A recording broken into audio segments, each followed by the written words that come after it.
Hello दोस्तों, मेरा नाम अभिषेक है और नेशनल सीड्स कॉरपोरेशन लिमिटेड के लिए, जो कि एक government of India undertaking mini Ratna company है, ऑनलाइन एप्लीकेशन मांगे गए हैं वेरियस पोस्ट के लिए। तो इसमें आप इस साइट पे जाके, जिसकी लिंक मैं डिस्क्रिप्शन बॉक्स में दे दूंगा, आप वहां पे जाके इसे फॉर्म को फिल कर सकते हैं। रजिस्टर कर देंगे, देन लॉगिन करने के बाद ये फॉर्म पूरा फिल कर सकते हैं। ध्यान देने वाली बात है कि ये फॉर्म स्टार्ट हो चुका है 14 जुलाई 2020 से, और ये लास्ट डेट है 31 अगस्त 2020। आप लास्ट पेमेंट भी कर सकते हैं 31 अगस्त 2020 तक। तो इसके डिटेल नोटिफिकेशन के बारे में देखते हैं। तो ये एडवर्टाइजमेंट है ऑफिशियल। तो यहाँ पे दोस्तों ये इस कंपनी के बारे में बताया गया है। देन आपसे ये रिक्रूटमेंट मांग रहा है और डिटेल ऑफ वैकेंसीज यहाँ पे हैं। तो आपको वेरियस वैकेंसीज यहाँ पे मिल जाएंगी। असिस्टेंट लीगल यहाँ पे एक है, तो एक पोस्ट है। यूआर के लिए टोटल 3 पोस्ट है। मैं आपको रिकमेंड करूंगा, जब आप इसे डाउनलोड करें तो आप अपने चॉइस के हिसाब से डिफरेंट आप रिजर्वेशन क्राइटेरियाज देख लें, डिफरेंट पोस्ट देख लें, डिफरेंट कौन कौन सी पोस्ट आई हैं, किस पे आप फिट बैठ रहे हैं, उन्हें भी देख लें। देन उसके बाद मैनेजमेंट ट्रेनी की इधर पोस्ट हैं, देन सीनियर ट्रेनी की पोस्ट हैं, और लास्ट में आपको data entry operator, trainee and trainee mate की पोस्ट मिल जाएंगी। यहाँ पे दोस्तों जो ट्रेनी मेट है एंड मैनेजमेंट ट्रेनी है, सीनियर ट्रेनी है, सारे के सारे ब्रांचेस डिफरेंट आपको मिल जाएंगे। Production, horticulture, marketing, human resources, इन सभी के एलिजिबिलिटी क्राइटेरियाज भी डिफरेंट ही हैं। और यहाँ पे जो कुछ पोस्ट हैं मैनेजमेंट के लिए, उसमें एक्स सर्विसमैन के लिए कोई भी छूट नहीं है। Agriculture based technical post and assistant legal के लिए। अब एसेंशियल क्वालिफिकेशन एंड एक्सपीरियंस की बात आ जाती है, तो लाइक अगर असिस्टेंट लीगल के लिए आप अप्लाई करना चाह रहे हैं तो आप कम से कम 1 साल का लॉ का मैटर रखते हो, प्रैक्टिस का किसी रेप्यूटेड ऑर्गेनाइजेशन में, या एक्सपीरियंस एडवोकेट के साथ। आपको कंप्यूटर का नॉलेज है तो आपको प्रेफरेंस दिया जाएगा, आप डिजायरेबल किए जाएंगे, प्रेफरेंस प्राथमिकता दिए जाने में, प्रायोरिटी दिए जाने में। और उसके अलावा इसी आधार पे मेरिट बनेगी, देन आपका सिलेक्शन होगा। नेक्स्ट है दोस्तों, ऐसे आप अपने हिसाब से देख सकते हैं किस किस के लिए आप एलिजिबल हैं। इसी तरह से अगर हम देखें डेटा एंट्री ऑपरेटर का, जिसमें कई लोग अप्लाई करना चाहेंगे, इसमें अगर BCA, BSc computer science, IT है, या 3 साल का डिप्लोमा है engineering, computer application, computer science, IT, electronics, या ग्रेजुएशन है आपका, और विद 1 साल का डीसीए, पीजीडीसीए जो भी है आपके पास, उस उसके साथ अगर आपका 60% है तो आप इसके लिए अप्लाई कर सकते हैं। इसी तरह से अगर आप ट्रेनिंग मेट के लिए अप्लाई करना चाहें तो आपके पास सिर्फ और सिर्फ 12वीं होना चाहिए, एग्रीकल्चर से अगर है, या फिर बायोलॉजी है 12वीं से, और आपकी फिजिक्स गुड होनी चाहिए क्योंकि आपको फील्ड वर्क करना रहेगा। अगर आप ट्रेनिंग अकाउंट्स के लिए अप्लाई करना चाहते हैं तो बीकॉम अगर आपका 60% है और नॉलेज एमएस ऑफिस का रखते हैं तो आप अप्लाई कर सकते हैं। दोस्तों आप वेरियस पोस्ट के लिए अपने हिसाब से यहाँ पे रेट कर सकते हैं, क्योंकि बहुत सारी पोस्ट हैं, मैं सभी कवर नहीं कर पाऊंगा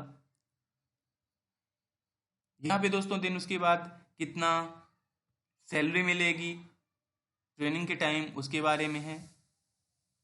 देन यहाँ पे एज लिमिट का है, तो लीगल असिस्टेंट के लिए आपका 30 ईयर मैक्स होना चाहिए, एंड मैनेजमेंट ट्रेनिंग के लिए 27 होना चाहिए। इसी तरह से डिफरेंट पोस्ट के लिए डिफरेंट है।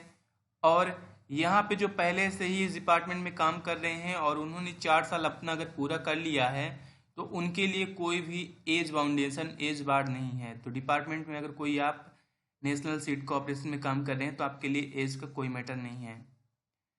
ये एज 3 साल, 5 साल, 10 साल की छूट दी गई है as per rules for SC, ST, OBC, ex serviceman and PH candidates के लिए। सिलेक्शन प्रोसीजर रहेगा आपका मैनेजमेंट ट्रेनिंग के लिए, एंड सभी जितने भी एग्जाम्स हैं, स्टेज फर्स्ट रिलेवेंट रहेगा आपका, कि रिटन एग्ज़ाम होगा। देन उसके बाद based on merit and interview के बेस पे होगा। अगर जिनमें स्किल का टेस्ट होना है उसमें स्किल का टेस्ट होगा, देन आपका सिलेक्शन होगा। ध्यान देने वाली बात यह है कि आपको रिटन में 70% एड होंगे और इंटरव्यू जो होगा उसमें 30% एड होंगे। वो कंप्राइज होके फाइनल सिलेक्शन के लिए, मेरिट के लिए आप एलिजिबिलिटी गेन करेंगे। पैटर्न ऑफ एग्जामिनेशन रहेगा CBT, कंप्यूटर बेस्ड टेस्ट रहेगा। अगर आप PWD के लिए अप्लाई करना चाहते हैं तो ये लिंक है, मैं इसकी लिंक भी डिस्क्रिप्शन बॉक्स में दे दूंगा, आप वहाँ से अपनी एलिजिबिलिटी चेक कर सकते हैं।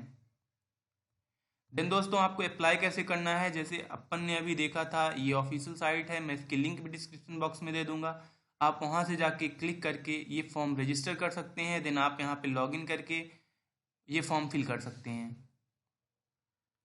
रोल एंड रिस्पॉन्सिबिलिटी के बारे में दिया गया है, अगर आप मैनेजमेंट ट्रेनिंग में है तो आपको मैनेज करना होगा, उधर असिस्टेंट लीगल हैं, सीनियर और डिप्लोमा ट्रेनिंग है तो आप सुपरवाइजरी करेंगे, या फिर जो डेटा एंट्री ऑपरेटर जैसी कोई जॉब्स हैं तो उसमें आप क्लेरिकल वर्क करेंगे फील्ड एंड ऑफिस में। और ट्रेनिंग मेट के लिए रहेगा supervision of work at field self. अब दोस्तों यहाँ पे अगर आप सिलेक्ट होते हैं तो डिफरेंट पोस्ट के लिए आपको डिफरेंट यहाँ पे बॉन्ड भरना होगा। लाइक अगर आप मैनेजमेंट ट्रेनर्स के लिए अप्लाई होते हैं, मतलब सिलेक्ट होते हैं, तो आपको 3 लाख का बॉन्ड भरना पड़ेगा। अगर आप SC और ST से बिलोंग करते हैं तो आपको ओनली 1.5 लाख का बॉन्ड भरना पड़ेगा।